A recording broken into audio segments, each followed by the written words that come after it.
परिवार को खुशियां देने के लिए कोई अपनी जिंदगी का छाता लगाकर खड़ा होता है।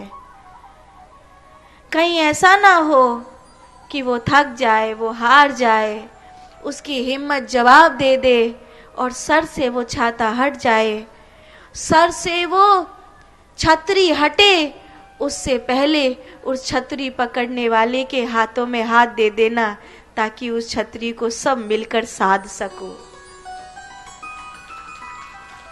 आपको मेरी बात समझ में आ रही है? जिस परिवार को सब मिलकर चलाते हैं वो परिवार कभी टूटता नहीं है, और जिस परिवार की गाड़ी को कोई एक आदमी खींचता है वो परिवार बहुत दिन तक संभल नहीं पाता है। गुणनिधि को अब तक ये चीज आभासी नहीं हुई, महसूस ही नहीं हुआ उसे कि बाप के साये का मतलब क्या था।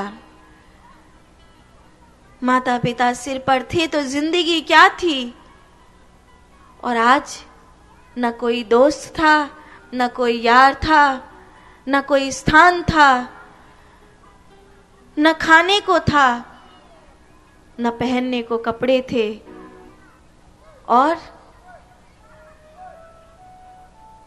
उसने उन सबको लोगों को देखा जिनके लिए उसने अपनी जिंदगी बर्बाद करी थी, और तब वो बहुत रोया। अहो, मुझे किसी ने दुख नहीं दिया है, मैंने तो अपने जीवन को स्वयं ही बर्बाद कर लिया।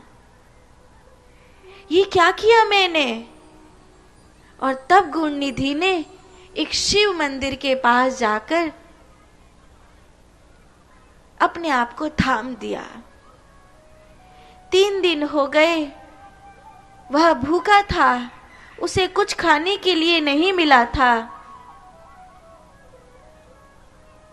और उसकी माँ उसे हमेशा कुछ न कुछ खाने को देती थी, उसके पास कुछ नहीं रहता था।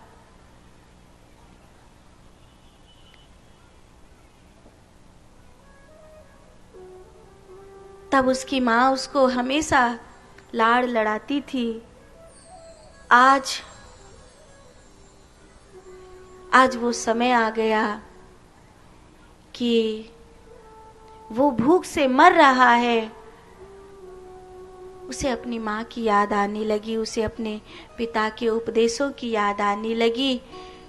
शिवलिंग सामने थी, नैवेद्य शिवलिंग पर रखा था, उसकी पूजा हुई थी। उस पे रखा हुआ मिष्ठान और फल खाने के लिए वो दौड़ कर गया। दिया बुझने वाला था, उसने अपने अंग वस्त्र को उस दिए को प्रज्वलित रखने के लिए जला दिया कि रोशनी हो जाए, और उस नैवेद्य को खाने लगा, जबकि वो जानता था, ब्राह्मण का लड़का था।